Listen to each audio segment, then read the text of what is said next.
it's a kind of a cool thing. And somebody's, let's see. Hey, there we go. Thank you, whoever did that. And one we're going to do one, so we're going to have 4 15-minute talks or so. We're going to do something at the end of each talk, a little bit of attendee engagement, where we're going to take 1 minute. We're going to time 1 minute and have people just put into the chat their takeaway or thought on the talk, but don't hit return. And we're going to time 1 minute, and and then we're going to hit return and see everybody's takeaway. So we're going to do that at the end of the talk, and we can take questions at the end of each presentation as well. And then hopefully we'll have a little time for discussion at the end. So without further ado, let's move on to our first presentation. It's Dave Neufeld. Hey, thanks, Rich. Let me just share my screen here.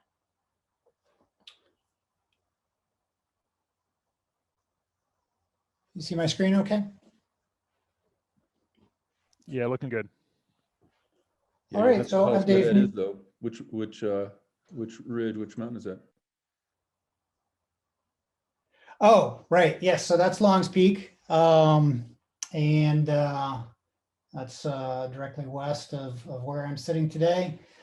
So I'm Dave Neufeld. I'm with University of Colorado Ceres Institute, work primarily with NOAA at the National Centers for Environmental Information and NSIDC, and wanted to talk today about a crowdsourced bathymetry project that I've been involved with.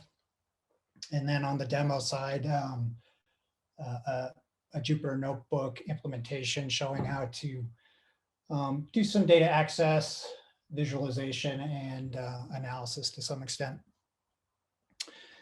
So just a little bit of background. In 2014, the IHO initiated a project to enable mariners to collect crowdsourced bathymetry or sounding depths. A large portion of the ocean hasn't been mapped directly, and it's expensive to run surveys. So getting citizens involved in that data collection effort is a great way to help lower costs and spur interest in science. So NOAA's NCEI built a data pipeline that allows the public to contribute CSV data from their vessels or from more of a data assembly center kind of approach. And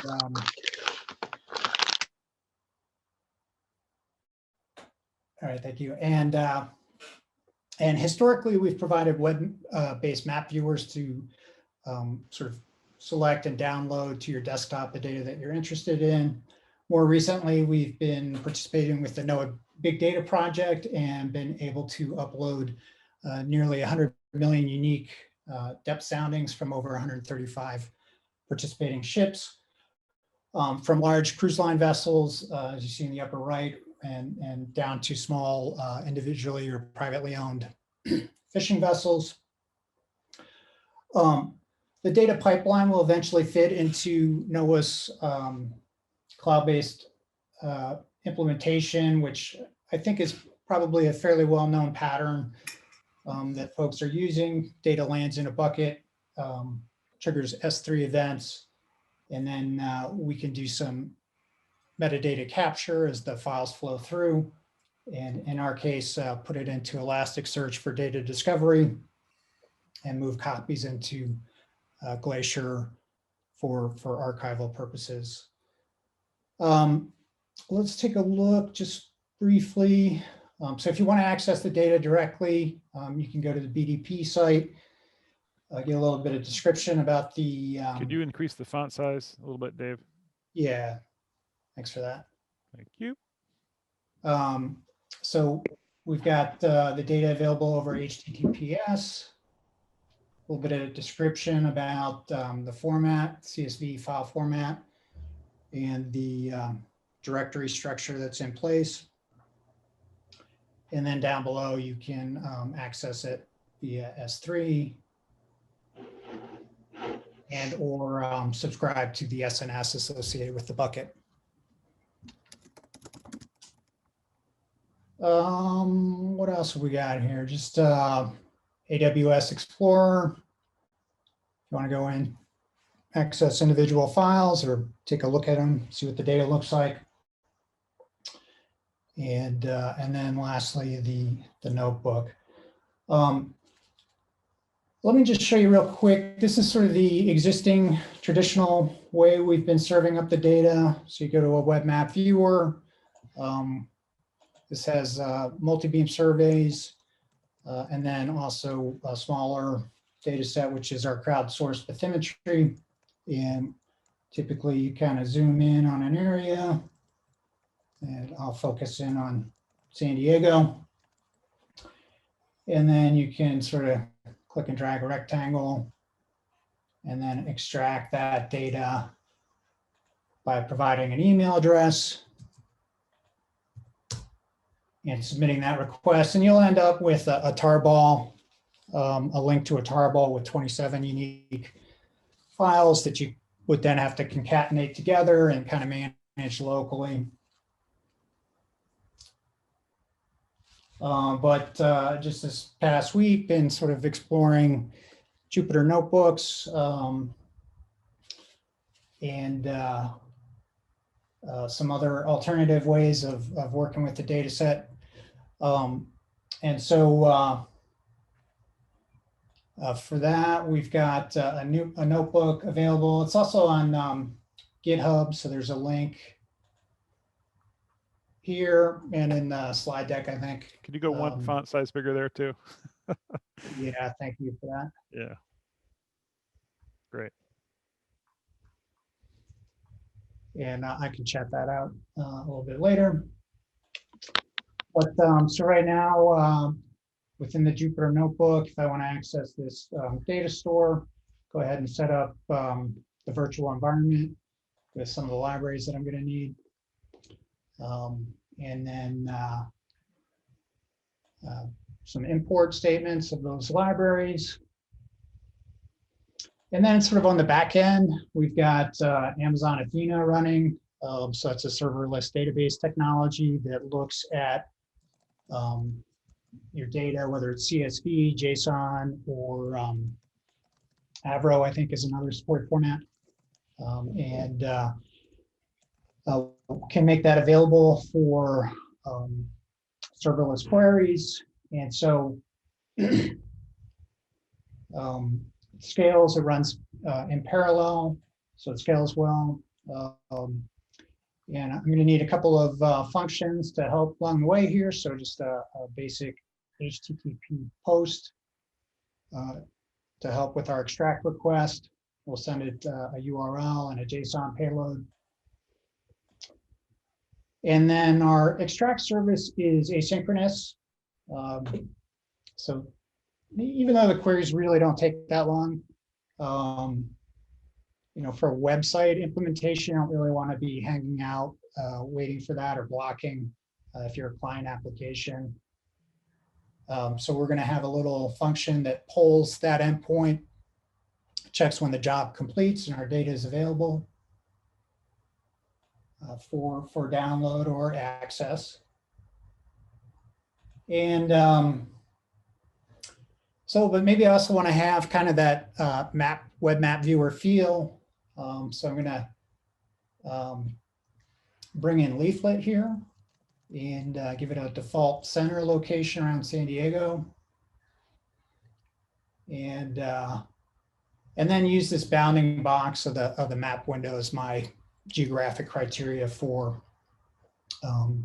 accessing the data I'm interested in. So zoom in a little bit closer here. And then this is sort of the bulk of the work now. I want to take that geographic bounding area and I've got a little JSON payload, takes an email and a bounding box parameters from our map. And then my colleague, John Cartwright, is kind of taking over the Athena web service implementation. It's got an endpoint set up for us to use. And we'll get, as soon as we submit that, we'll get a URL back to keep track of the job. And we can kind of poll, make sure that the job is there. And then also wait until it hits a spot where it changes from this running status to a status where it's successful. So let's go ahead and run that now.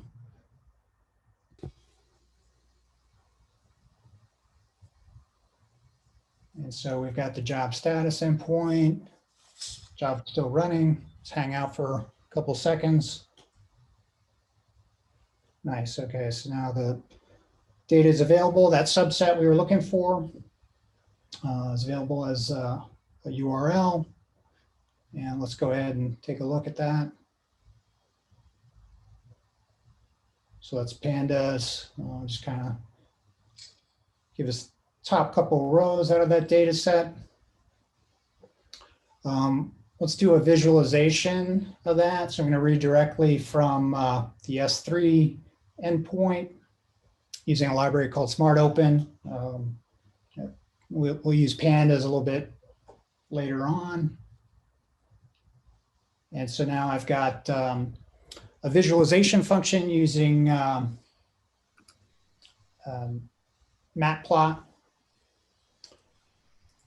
And it's going to do a three-dimensional plot of those points. Maybe we're looking for outliers kind of as a visual QA/QC on the data, see if there's any outliers of, points spiking up. And get a nice sort of visualization there, a little dense. So let's try something else. Dave, why are you reading? Why were you reading the data again? Didn't you already have it in pandas? Or I think I'm confused here. If we could just hold questions. Oh, okay. Sorry, it's just like okay. So the pandas is actually down a little bit. Yeah, let's come back to that. So the next thing I want to do is an HV plot, and in order to sort of get the color ramp the way I'd like it, I want to flip the depth values to negative. There's happen to be stored as just regular positive integers in the CSV file. So I'll run that as a conversion, and now do our HV plot. And so this is really nice visualization showing the actual depth as a function of colors, right? So as we get more shallow, red, deeper is dark blue. And then we also have some pan and zoom capabilities here.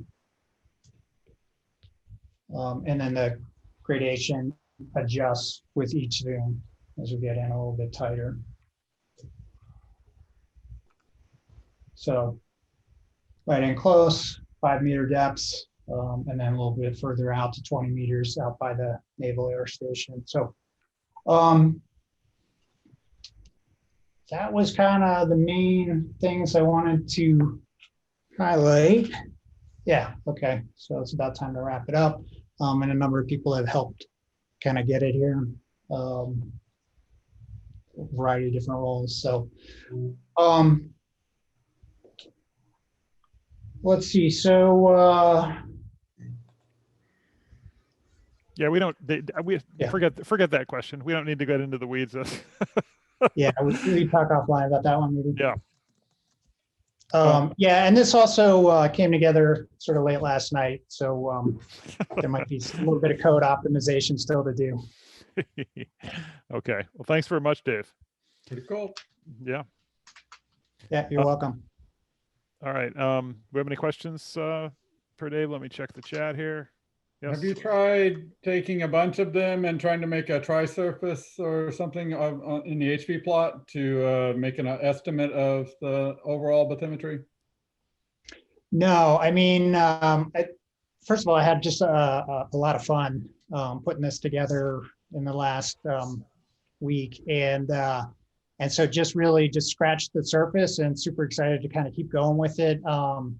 One of the things I was interested in adding is like an inverse distance weighting algorithm, and yeah, start to generate maybe a surface based on this, and yeah, a lot of neat directions. I think we could take this. Thanks. Cool. I guess there's let's see, Emilio, Emilio chatted the notebook. That's nice. Thanks, Emilio. And then Micah is asking, I think, like, how many lines in the CSV file? So I think he's asking, like, could you overwhelm the browser with points, too many points? Is that what you're asking, Micah? But I think in this or case, the service, I suppose. But okay. Yeah, I think so. Yeah, you could probably overwhelm your browser sort of with this particular implementation. Not the ones that I could see, because the browser matplotlib, your matplotlib plot is just being done as an image as far as I can see. And the other one is you're using rasterize, which again does it as an image. So the browser only sees an image. It doesn't see the data. Yeah, I think if you didn't use the rasterize, you could. Oh, then you'd be in trouble. Yeah. Yeah. Yeah, and I may be thinking about it a little bit wrong too, because so I'm running this locally on my desktop right now, but if this were, you know, in a Kubernetes cluster sitting up on a cloud right next to the RS3 data, yeah, you would just be pushing back the images and not the CSV data itself. Yeah. And then Athena is well suited for handling and scaling up. And this, from their perspective, this is just a real tiny data set, really. And you kind of need I think for this application, you kind of, I mean, Parquet doesn't really help you, right? Because you need to be able to query this data, right? So a great question. So the actual Athena service is running off a translation of the CSV data into Parquet. Doesn't have to be, but it actually results in some cost savings and some performance gains when you do that. Mm-hmm. But like accessing the files directly, kind of like, you know, we do in Pangeo, doesn't really work in this case, right? We really need a database. Yeah. Okay. Well, let's do what we said we were going to do, which is to take 1 minute and in the chat, just open up the chat in here in Zoom. I'm going to do that myself. And so type in just one takeaway. We're going to spend 1 minute. Don't hit return until 1 minute is up, and go.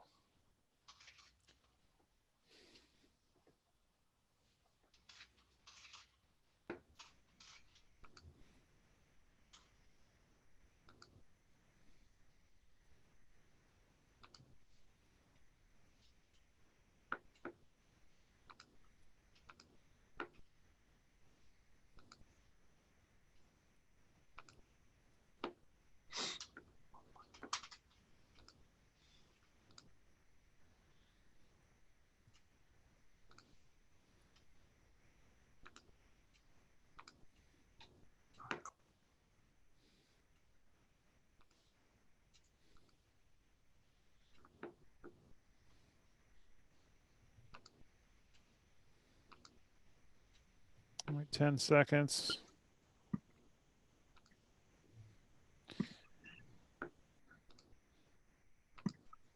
Okay, you can hit return.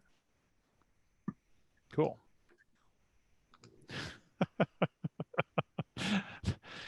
Okay, and always and some comedians. I appreciate it, Rich. I needed the font bigger too. Thank you. Yes, we don't want to be ageist around here. Okay.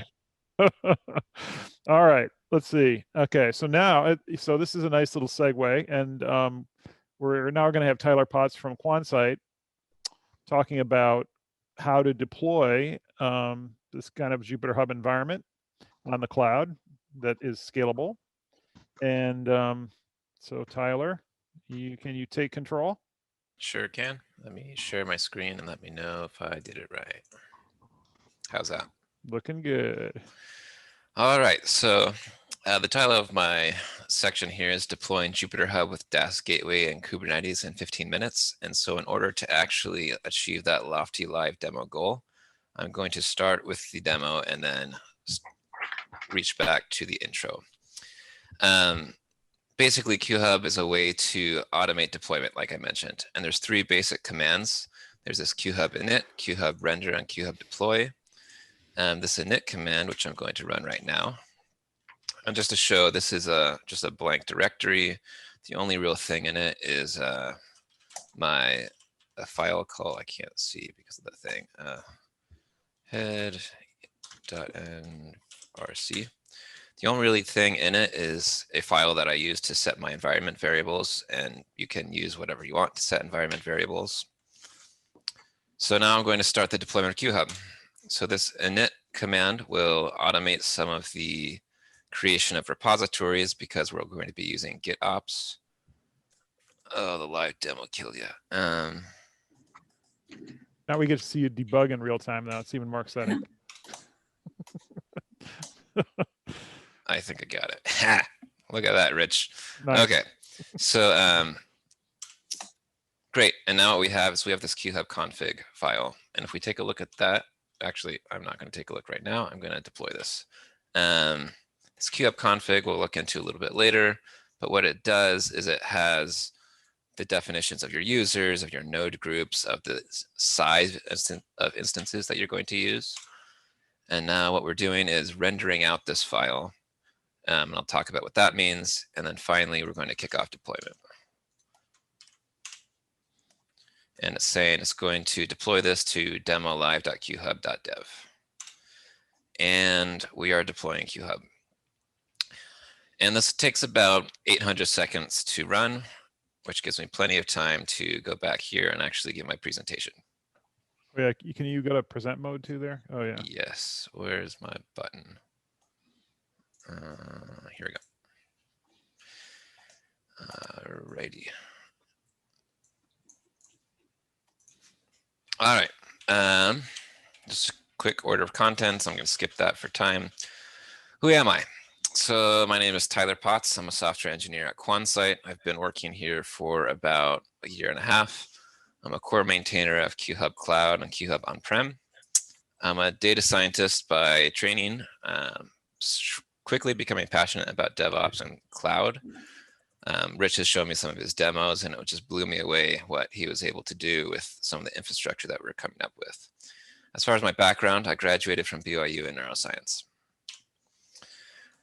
So I work for QuanSight. What does QuanSight do? QuanSight's a consulting firm oriented around open source software and the open source community.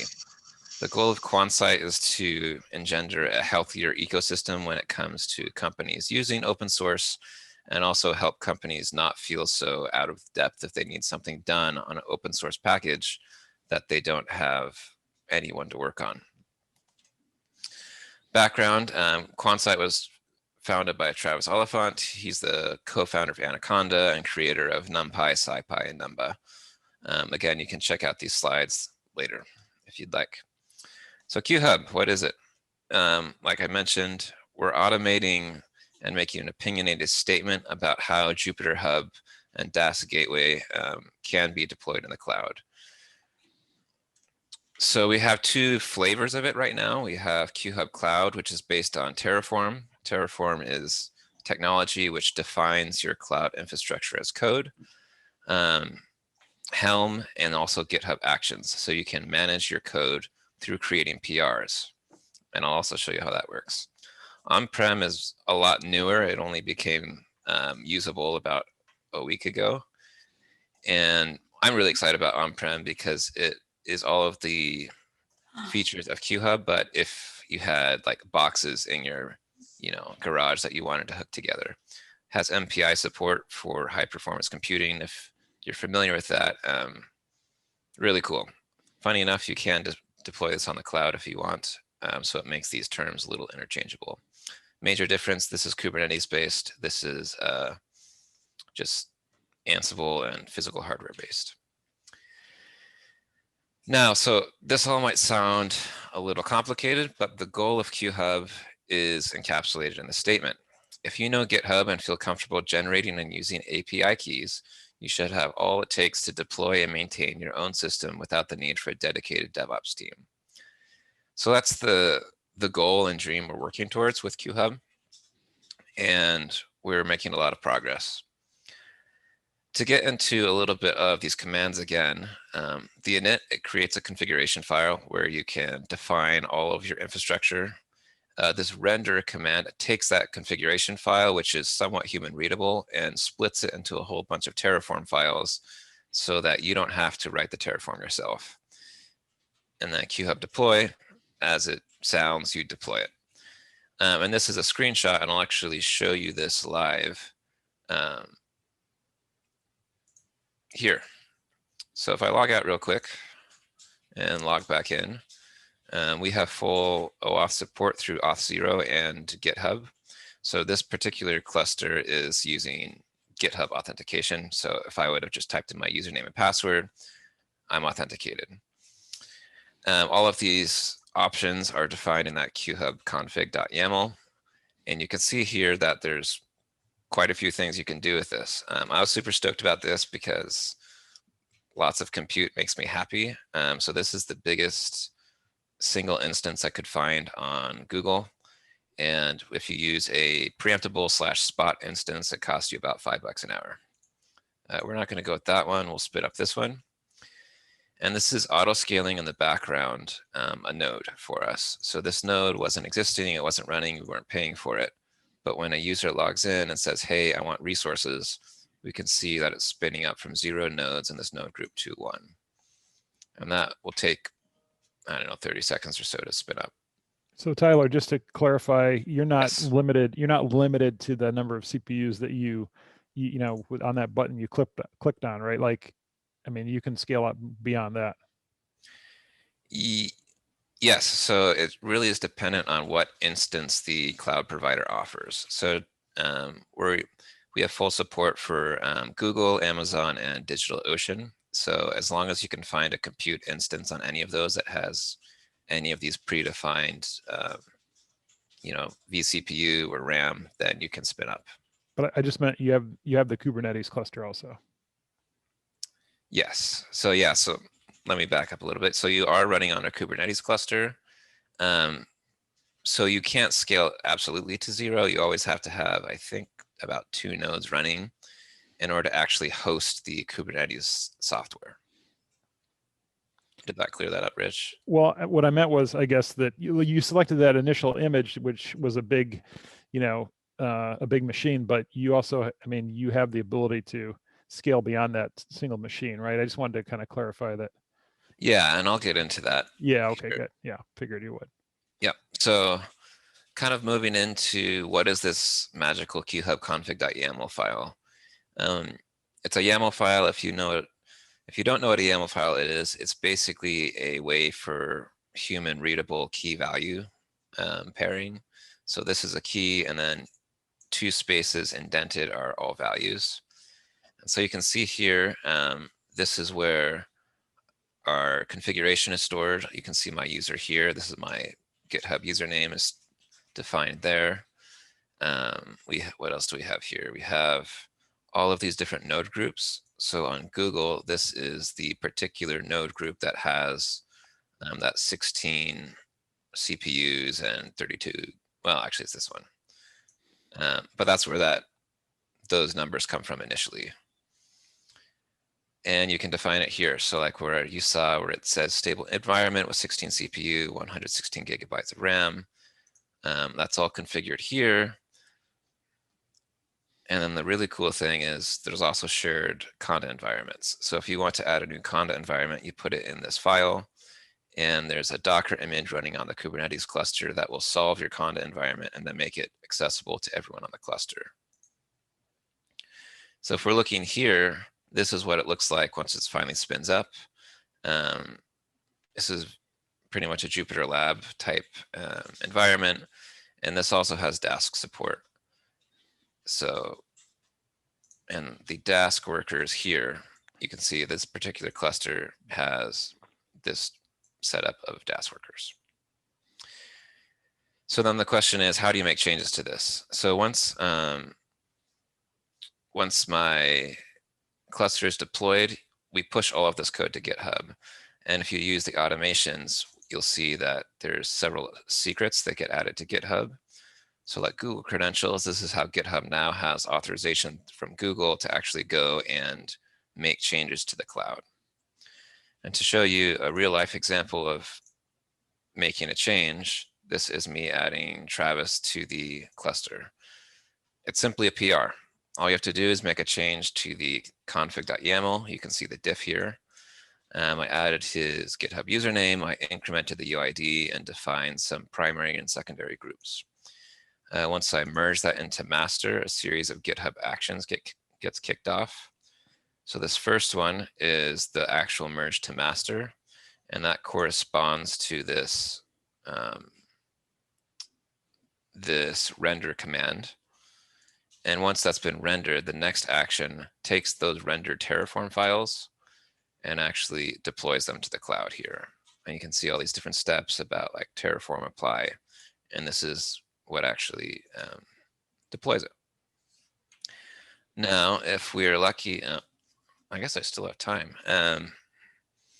So this is still deploying. Like I said, it takes about 10 minutes to finish off, but once we, I guess I'll just keep an eye on that. Let me go back to my presentation here. I think that's kind of it when it came to describing Qhub. Once this finishes, I'll just like prove that there's an actual Qhub spun up and that there's a login page and that sort of thing. But So should talking we, yeah. Well, if I could just say that like this, you know, this came along at like a perfect time. I know Scott Henderson is on the line here, but on the Pangeo project, a lot of folks spent a lot of time trying to maintain infrastructure like this, you know, running on Kubernetes on different platforms, and you know, just about the time where it was getting to be just too much, you know, Qhub came along. So it was like so actually Joseph Kellendorf, who's on the line, who's a colleague of mine here, he jumped on, and you know, I mentioned it to him, and he installed it on a Saturday afternoon, and you know, and I couldn't believe it. I looked at it and I was like, oh man, this is amazing. And you know, and, I beat you. yeah, you beat me. And but we've been, you know, using it ever since, and it's been fantastic. yeah, and maybe to give some like user stories, I actually started out as a user of a Qhub at QuanSight. So I was using this software like as it was in its infancy before it was even called Qhub. And I was using it on a large scale geospatial project. And with that project, we had about, I think it was 300 gigabytes of data per day that we were ingesting and processing with Qhub. And at different points, I've spun up Dask clusters of over 200 nodes for a single Dask cluster, and then simultaneously have had up to, I think, 600 or 700 nodes working. So as far as scaling goes, you can really, the sky is the limit. You start to realize that cloud providers are like touchy about you scaling. So like when you scale past like, you know, 500 vCPUs, you have to go and talk to Google and like explain and get like a real life person to like allow you to spin up more. Yeah. But yeah, like it's really cool, really powerful. And so I mean, so the thing that attracted us was obviously running on Kubernetes, also having Dask Gateway, which you can specify the image that you want to use for your for your Dask workers. So you can work with different environments. You know, it pretty much had everything that and it also, like you said, the opinionated part of it, like all the server, you know, JupyterLab extensions and everything that we were kind of familiar with were already installed. And yeah, it was just, and you have some other nice features like the shared folders and stuff that allow us to have different groups of work. So we're actually using this. Oh, there you go. Yeah. Yeah. So I guess there's lots of features, and One cool thing, like Rich was mentioning, is this is a shared folder among all users on the platform. So there's like a single like network drive, and any user can put files in there and share notebooks really easily. So while I was working with some, kind of like you mentioned, Rich, it makes it really easy to like help debug things, because you know you're both on the same environment, and you can just say, hey, this notebook isn't working, and you just toss it in shared, and then your fellow buddy across the country can like pick it up and run it. And this is the one you just, what we're seeing now is what you launched? Not yet. The one I'm launching is still launching, which just finished. So we can see that it took 800 seconds, which is a little over 12 minutes. So if I look at the head of Qhub config.yaml, I can see that this is the URL. And I can go here, and we've just spun up a Qhub. Very cool. So it worked. Less than 15 minutes. Congratulations. Yeah, I was a Awesome. little worried. Curse of the live demo hits us all, but Oh yeah, quick question from Chris: which cloud providers does Qhub work on? yeah, so it works on Google, Amazon, and DigitalOcean currently. We're working on getting Azure support. Great. Any other questions? Let's see here. I'm checking out the chat. Nope, I think that's it for now. If you think of any more questions, I think Tyler's going to stick around. We can ask at the end. But let's do our 1 minute. Let's bring up the chat. Start my stopwatch. Okay. Type in your takeaway, but don't hit return.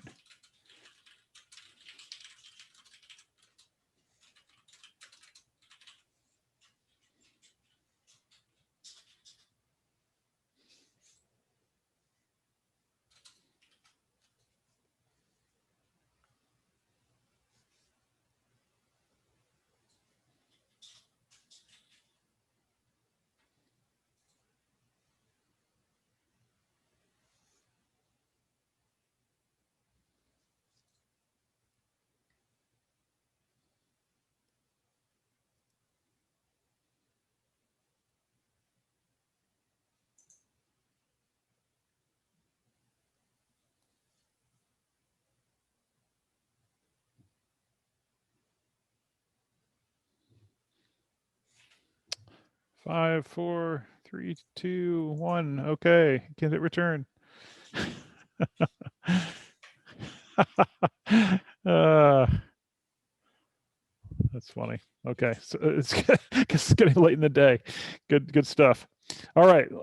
So now that we've seen how to deploy one of these Jupyter hubs with a bunch of cool environments, we're going to move to seeing one of the cool tools in the that we use all the time in the Pangeo project for interactive visualization in the browser. Jim Bednar is going to talk to us about cool stuff with the Holoviz plotting suite or visualization suite. And we can see your screen. Are you muted, Jim? Now I'm unmuted. Okay. Beautiful. Looking Okay. good.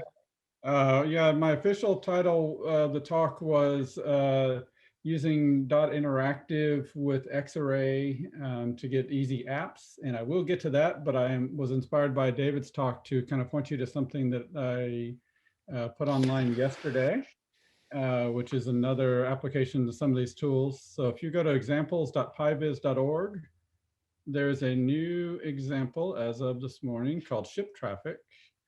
And if you click on that, there's actually a running version of it at the top, which is what I've opened right here. This is another example of using HP plot, similar to what David was showing in the first talk. Each one of these little lines you see is a ship trajectory. And it's not bathymetry, but it's the actual, just the X and Y location, the lat and long locations of the ship. And this is just, this is data from 200 million ships 200 million pings, 30,000 ships from 1 month of data. And it lets you, if you go there, you can explore it. Unfortunately, I can't get to it, but it explores and it also demonstrates, number one, you can zoom in and just explore the data set and see which categories of ships do what sort of things at each location, which is kind of fun.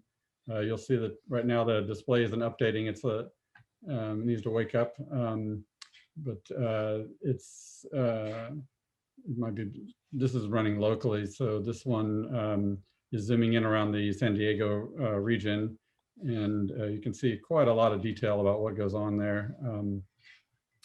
And the newest thing is that you can select individual data points. And if you just click on that location, even though it's all been rendered to an image and displayed in the browser as an image, it lets you select the first couple of data points that are in there and see the actual records involved. In fact, it actually looks up the photos of those vessels. So it's a way that normally with rasterize, you've turned everything into an image and displayed it on screen so you can handle very large data sets. But now we've set it up so that you can actually query the underlying original data. So try that out. It should be fun. It makes lots of pretty pictures. Like that's the Gulf of Mexico. And here's the Gulf of Mexico colorized by, well, yeah, here's colorized by type, and green here is fishing. So fishing vessels tend to hug the coast, and then cargo vessels tend to go off the long ranges. Anyway, that's just an example. What I'm actually going to show you is HPplot has a new feature that is all about building little apps as quickly as possible and as easily as possible for somebody who already knows how to use Xarray or pandas. So I assume that's most people on the call. So if you go to hpplot.holoviz.org, all I'm going to do is walk you through one of the user guide pages that is a brand new user, well, fairly new user guide page. It's the interactive page here. And so all I've done is launch this as a Jupyter notebook. And so I'll just start at the top and work through that. Thank you. So if you've got an Xarray data structure of some sort, the same sort of story works for a pandas data structure, but this is for Xarray. So here we're just getting one from the Xarray that came directly from the Xarray tutorial. And if you look at it, you can see some representation.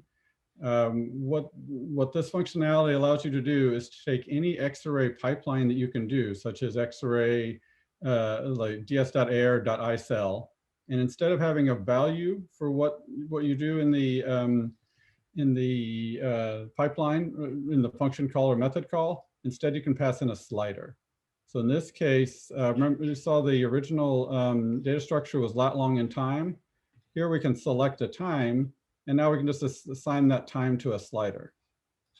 And now, instead of having to type in a time, you just get a slider and you deal with you select the time, whatever it is. And the underlying call is exactly the same, except that we added this little bit, which says everything after this, potentially any parameter ever could be interactive. And if it's interactive, you pass in a widget. Hopefully that makes sense. And if you, there's actually a handy sort of meta widget, which discovers whatever that dimension is in Xarray, that coordinate, and automatically populates the widget. So if you patch in this one, the values of this discrete slider will be all the values that exist along the dimension time. And so if you've got any way to do some Xarray pipeline that does something, you can now just type in whatever the value you want a slider for and type the word pnw.discrete slider. And that could be a drop down or whatever, right? That can be a drop down. There are probably other examples that I'll get to. So yeah, most of these are sliders, but yeah, in fact, I have it open here. It could be any of the widgets from panel. So panel.holoviz.org has all of these various widgets. It can be, I'll show at least a player and sliders and range sliders, I think, but it can be any of these things. It could be a color picker if there were an Xarray call that takes the color, and so on. And so probably you don't want to often do that to show a representation, but this is just a text representation. But it's just to show you can do anything. It's not particularly tied to HPplot. It comes with HPplot, but it actually works with regular dot plot. And so if you have regular dot plot, as you drag this, think about what's actually happening here. This is, at this point, it's capturing all the rest of the arguments that you might pass it, in this case, as a replayable pipeline. And so every time I drag this slider, it starts here and reruns this pipeline from that point. So it runs .cell with the new value of time, and then it does .plot for that. So what's happening here is that we've captured, by doing this little accessor on our original data structure. So we start out with a data structure in Xarray, and then we said, okay, anything else, we're going to run it, but we're also going to capture it so that we can rerun it depending on whatever the value a user might have selected here. So reactively, when this changes, it realizes this, replays it, runs .cell, runs .plot, and updates the result. And so you can use different, that was a slider widget, this is a player widget. It's the same. Here, instead of time equals discrete slider, it's time equals pnw.player. And so that allows you to have more controls or whatever, make animations if you want to. And of course, since it's in HPplot, the reason we did it was so that we could get .hpplots. And an HPplot is an interactive bokeh plot. The previous ones are static matplotlib rendered PNGs. And that's fine, but it's not, it doesn't let you interact with it. But if you use .hpplot, you get something you can interact with. And so you could zoom or pan and get hover and so on. But again, it's as you drag this, you can think of it as replaying the thing the whole way. It actually is a little smarter when you use HPplot, and it just updates the underlying data if it knows that's all that's changed. So it's a little more efficient than that. But just pretend it's the same as you start with ds.air, then you run interactive that captures everything after that, which is to run quantiles. The slider determines the quantile value of the on time. And then you do HPplot. And then I've only showed one widget. You can have as many as you want. I mean, anytime you have a parameter, whatever parameter that is, can be a widget. In this case, there are two. It does a selection and a quantile, and then you get two widgets.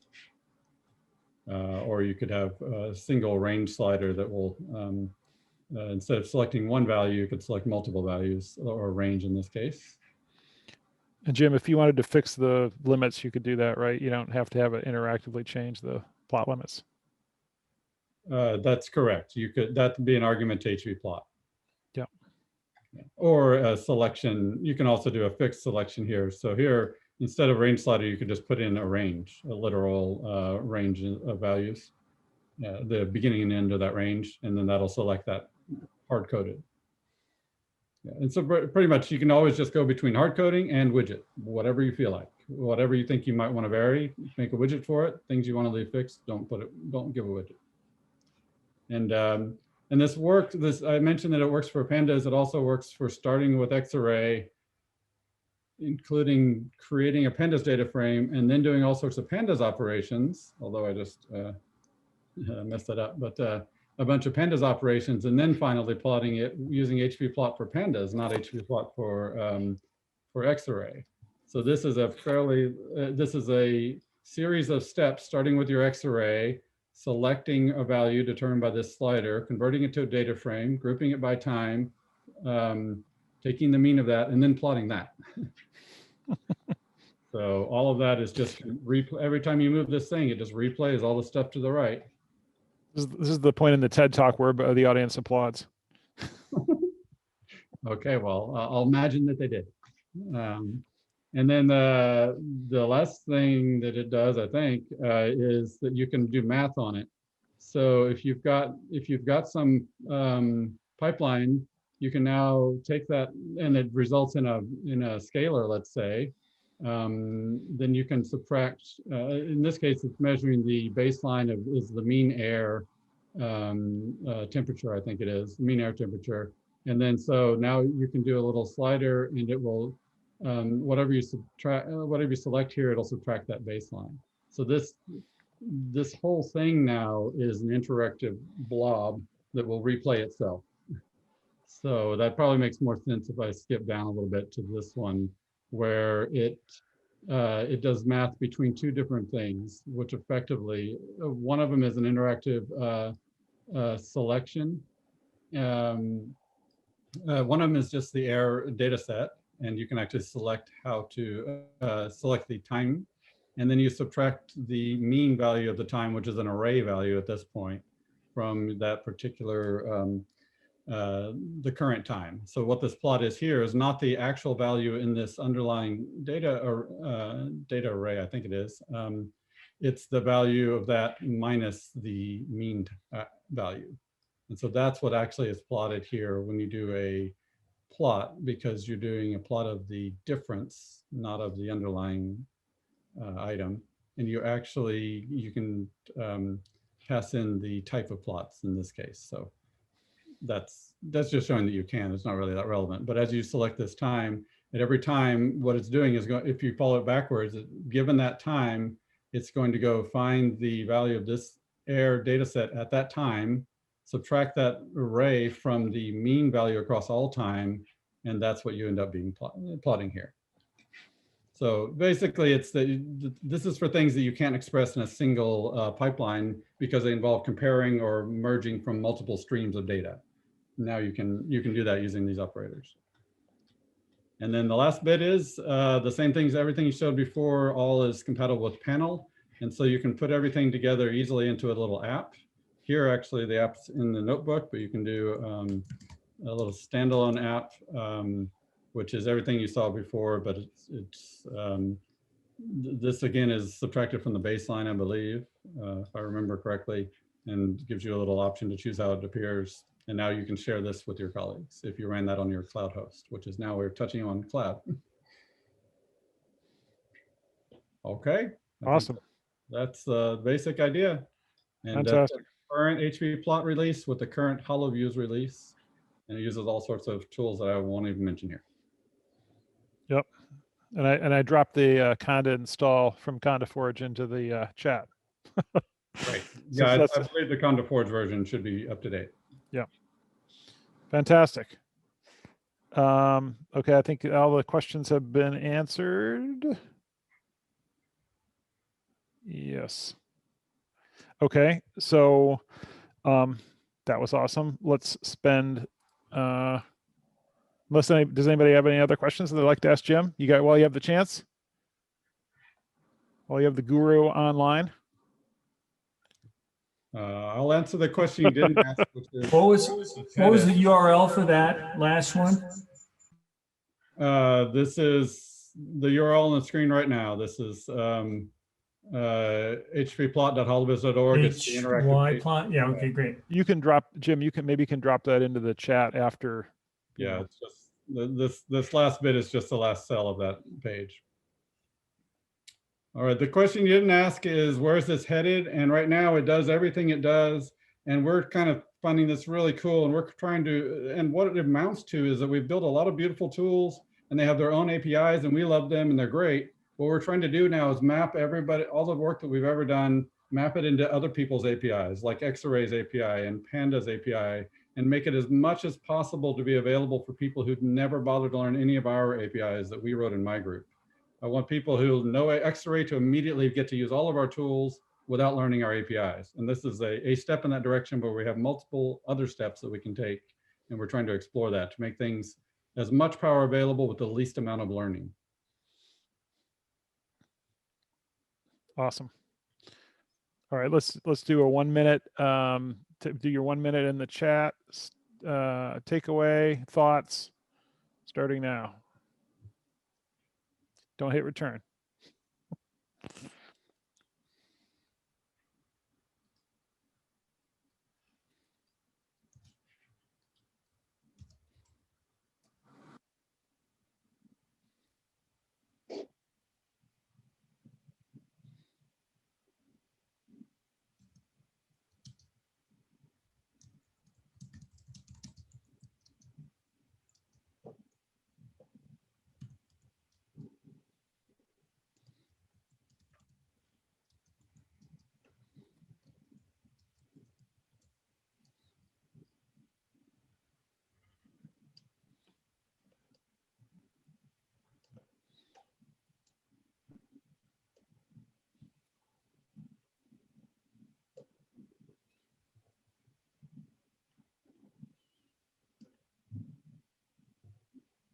Okay, 2, 1, boink. Okay, hit return. Awesome.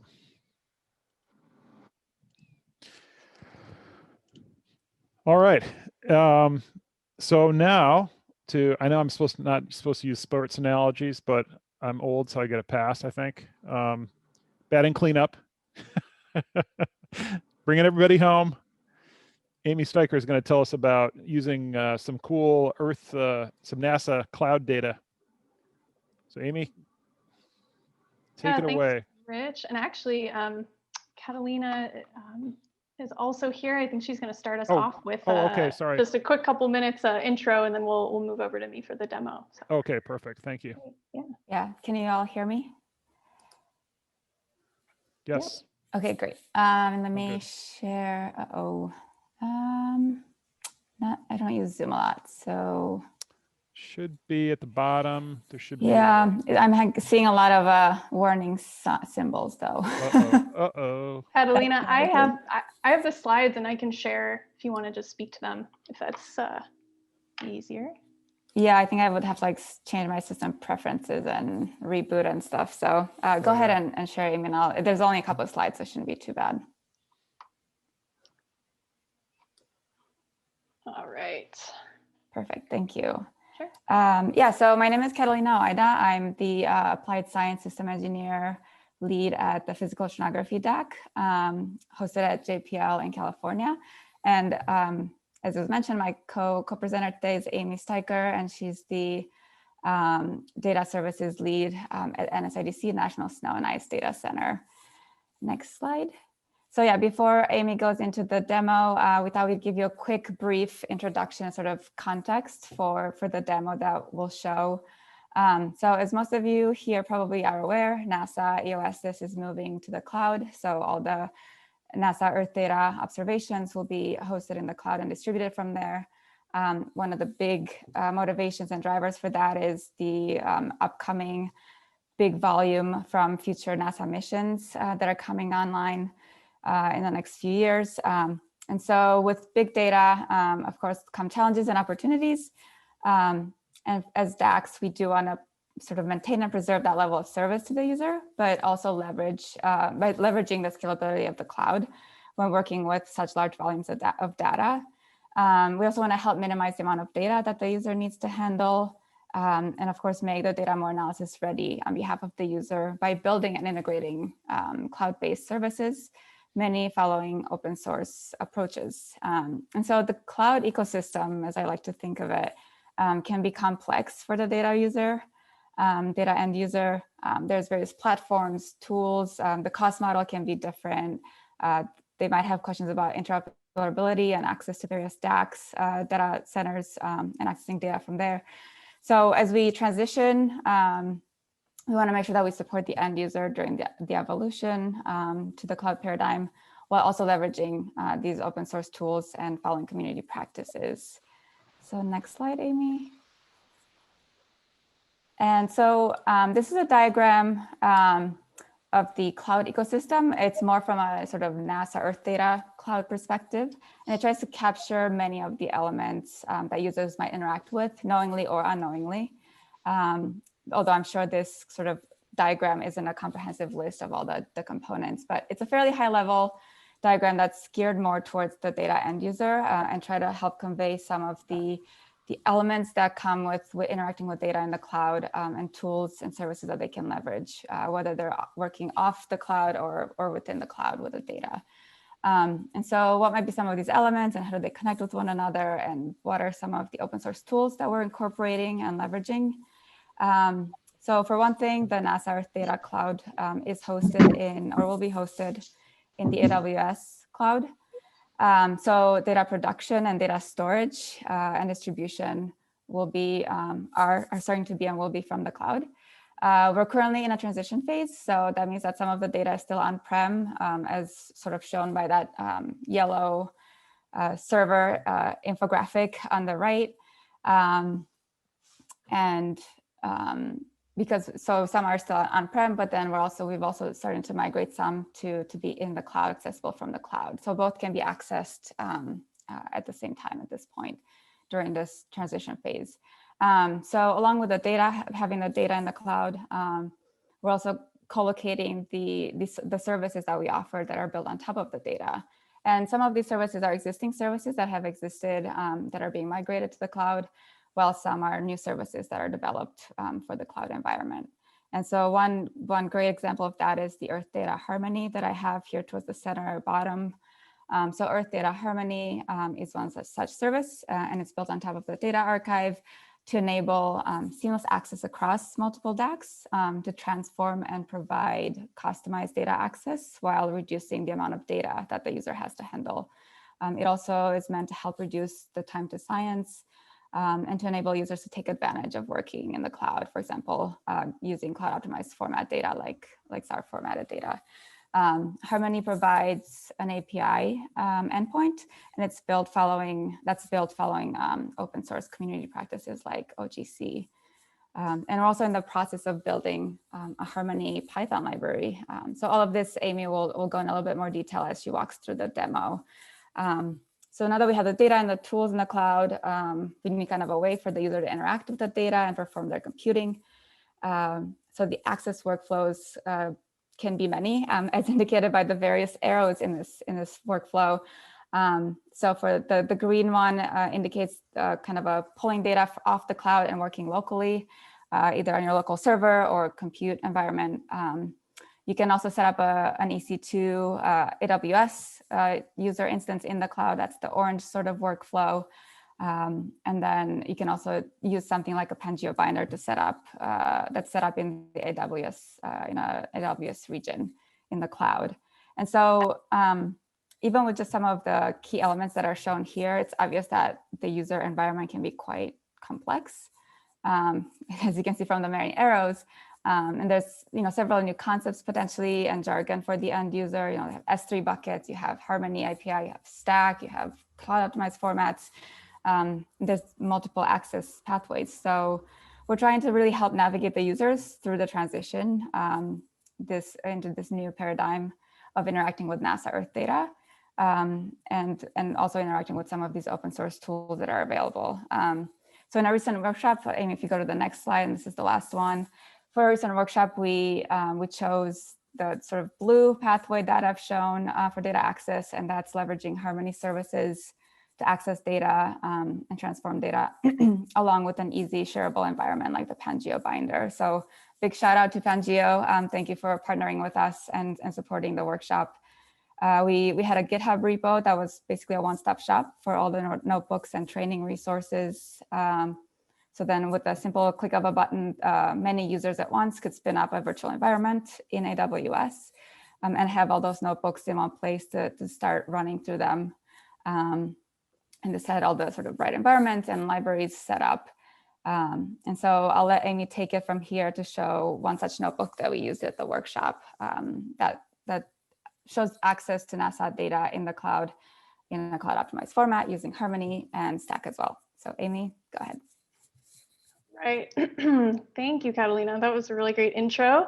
I will jump right into it. Trying to keep track of the time, but Rich, please just keep bug me when we're over. You're good, but can you go one font size bigger? Yeah, definitely. Even went to presenter mode for this, but is that good? Yeah, that's good. Thank you. Great. All righty. So yeah, Catalina gave a really great intro and kind of context to what we demonstrated. And I also just want to kind of take a step back and just say that it's really exciting to see, I'm fairly new to the ESIP community, and watching all these sessions this week, all that alignment as far as all these community efforts. And I think this demo definitely highlights some of those, and even just shows, even just from the demos that we saw today, just how much more we could be doing and integrating really cool stuff. So hopefully you'll kind of see a lot of those building blocks through this demo. Like Catalina mentioned, so this is a really abbreviated version that we kind of took from the AGU workshop that Catalina led with the Physical Oceanography DAC and NSIDC DAC just last December. And what we were really trying to do was walk through a couple of different science use cases, mainly from the kind of hydrology, cryospheric, and oceanography use cases and we looked at two different data sets, coming from Grace and Grace follow-on, in particular looking at liquid water equivalent data, and also SMAP sea surface salinity data to kind of look at river discharge and sea surface salinity for kind of impact assessment over the Amazon region. So we tried to kind of keep these steps fairly simple. Again, as Catalina mentioned, this was kind of meant to be sort of a learning tool for users who were fairly new to this kind of new paradigm. So I have the learning objectives kind of listed out here, and I'll kind of just jump into it now. So as Catalina mentioned, we're leveraging the Pangeo Binder Hub, and again, I want to thank the Pangeo community for making this really easy for us. I would just say this is a really powerful and useful method to have an easy kind of shared compute environment particularly for education purposes, but also for people who are getting their feet wet and just kind of want to understand what does this mean to interact with data in the cloud within AWS in particular. So that's what we utilize. We kind of walked people through what that means.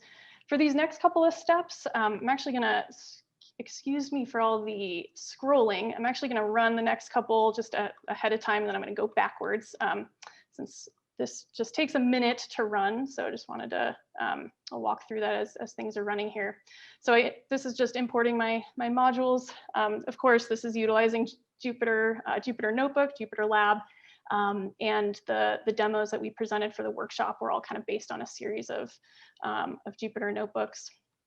This next step is just authenticating against NASA Earth Data Login.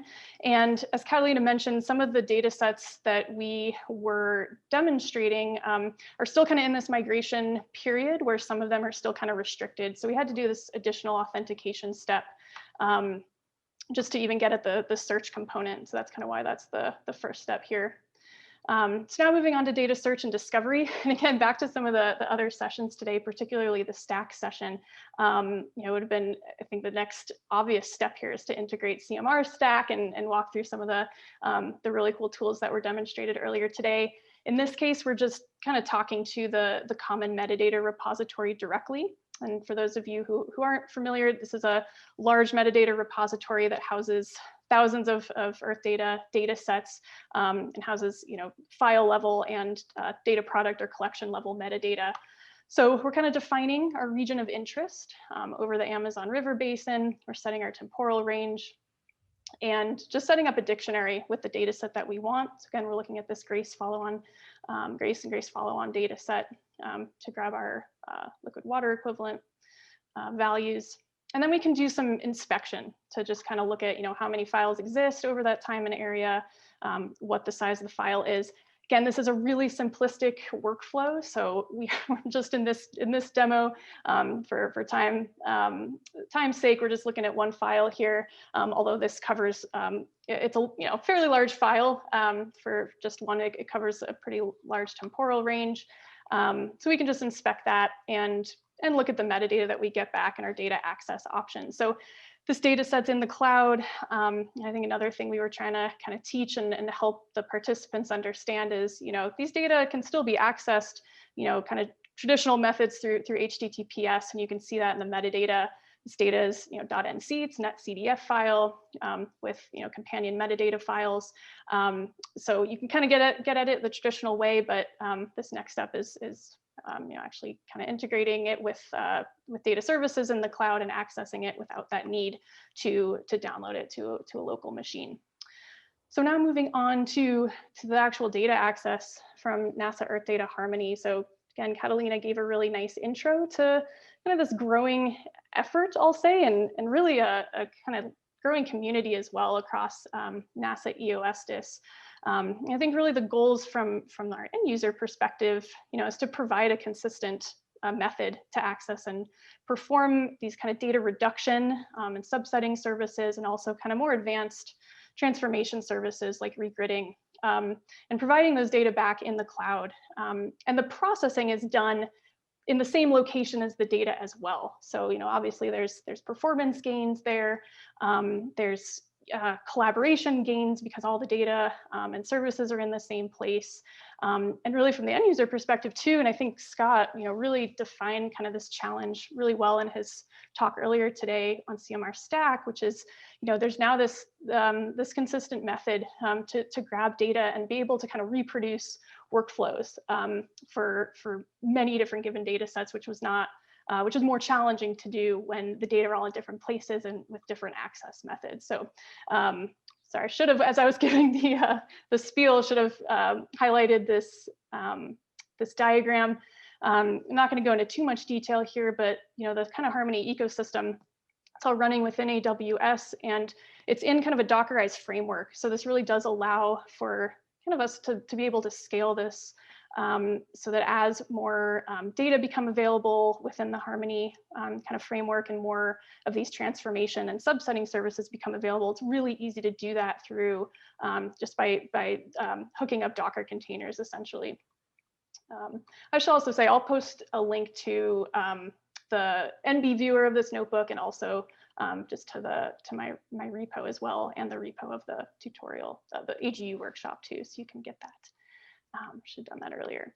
So these next couple of steps, and Catalina mentioned this earlier, but so Harmony is also migrating its code base into public GitHub repositories, and we're beginning development on a Python library. So these next steps, these are, we're kind of really hitting the raw API directly here through Python, and this will be much more streamlined for our Python users in the future. So these next steps, we're just grabbing a collection ID from that data set that we're interested in, and we're inputting that directly into our Harmony request. So we're just kind of gathering a dictionary of parameters. And this is where we're now specifying reformatting to Xarray. So now we're kind of getting at the cloud optimized data sets and what we can do using Harmony services. So I mentioned these data sets are natively in NetCDF, and we can, through Harmony, request those in Xarray.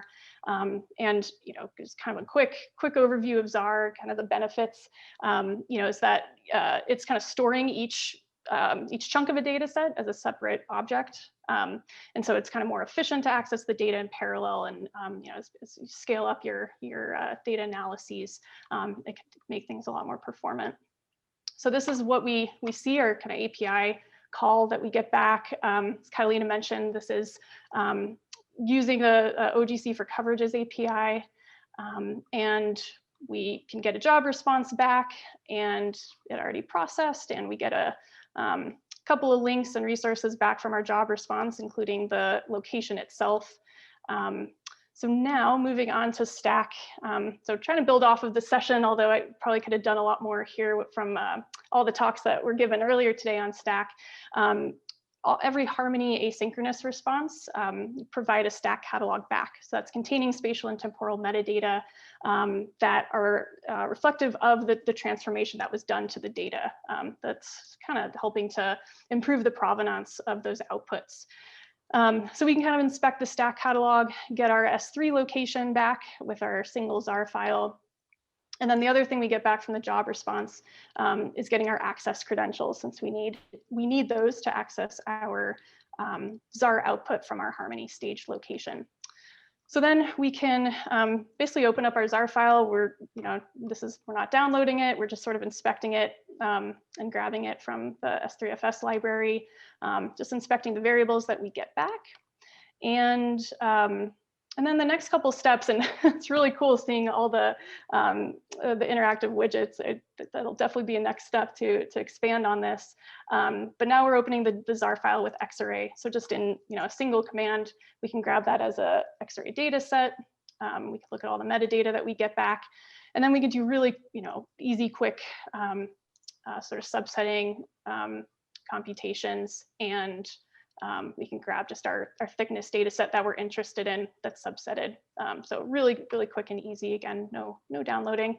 And then these next couple steps, this last one might take just a moment, just kind of a fun animation, but we can now just do some plotting of the data set over our area that we subsetted. We can kind of look over time, how kind of the wet season kind of affects our liquid water estimate. So that just takes a minute to run, but it's kind of a fun animation that we get back. So as that's running, it's pretty much all I have. Yeah, that's the animation we get back. You could save that. And then, with the workshop, we provided a couple of additional resources. I think that was a big question, was sort of, okay, what can I do, or how do I do this on my own, maybe outside of the binder within my own EC2 instance. So we provided a couple of resources, including a cloud primer that NASA Earth Data has published. That's kind of a 101, what does it mean to set up your own EC2 instance? And then some instructions too, based on a really great Medium article that I've used quite a bit to kind of manually set up a Jupyter notebook through an EC2. So that's all I got. Thank you. Awesome. Thank you so much. Let me see. Let me check the. Actually, did anybody else follow the chat to see if there were questions here? Looking now. Okay. Here's one from Jolie. Will NASA provide the traditional OpenDAP services from AWS as well? Yes, definitely. There is OpenDAP available through NASA Earth Data. It's OpenDAP in the cloud.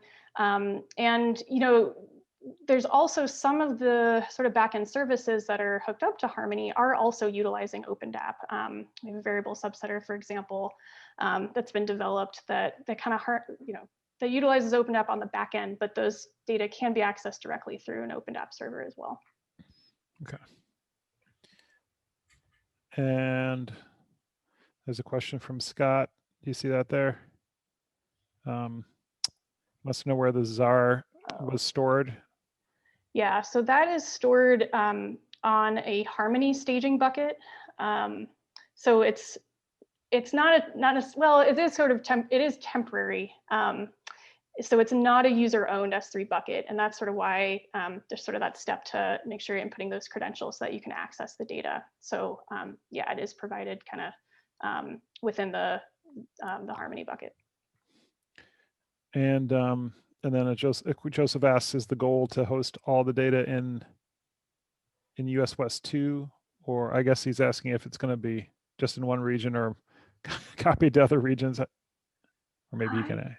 Yeah, I believe this is all in a single region. There's probably other people on the call that have more background than I do, and if there's any plans to change that. Thanks, Chris. Yeah, one region. Yeah, that's always like, so then if you wanted to work primarily with this data, you might want to set up your Qhub or whatever, in that region, right? So you can be next to the data. Yeah. Yeah. Yeah, it's kind of a exactly my point of the question is. So we should all work in US West 2 then. That's where the party's at. Yeah. Yeah. And hope there's enough instances to supply us all. And hope that's another challenge, right? Yeah, maybe. Who knows? I had a question. So you said that the underlying data is NetCDF. Yeah. Is that right? That data set, yeah, it's natively in NetCDF. Yeah. And is that also accessible via object storage somewhere, or only through the API?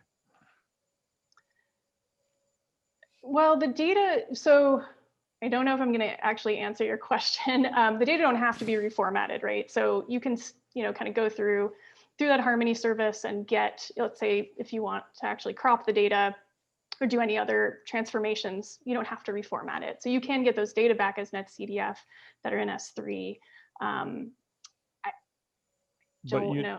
Yeah. And I believe, yeah, we're also working on, I don't know if this is also getting to your question, but we are working on a way to get direct access, so as direct S3 access to that NetCDF type. Okay, yeah, that's so you don't have to transform it, and you also don't have to, I think, necessarily go through the Harmony API if you're not transforming it. Exactly. But I think that's still a work in progress.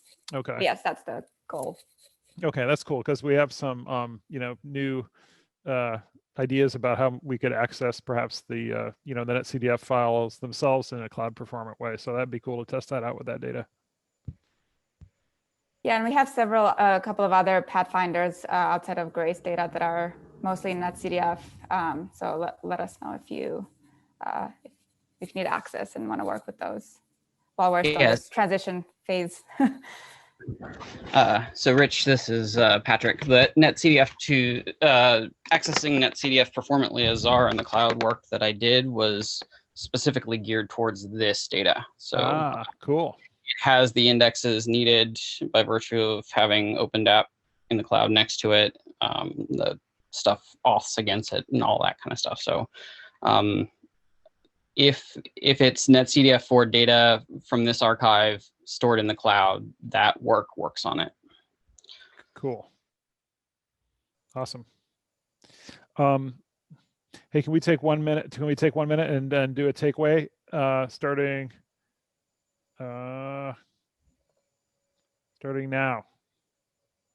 5, 4, 3, 2, 1, enter. Awesome. Well, we only have a few minutes left, so I just want to thank all the speakers again, and thank ESIP for hosting these great events. It's really cool for a lot of us, we work in our organizations, agencies, wherever we work, and a lot of the things we always realize that a lot of the things we do don't really have to do with our institution as much as common problems across the community. So it's really great to get together here and be able to talk about these things. And just a final, we kicked off the whole ESIP meeting talking about native lands, and I just wanted to say I'm really excited about hopefully the new head of the Department of Interior. Yeah. Which the USGS is part of the Department of Interior, so where I work. So it's quite exciting. And with that, yeah, thanks again. Thank you. We'll see you next time. Yep.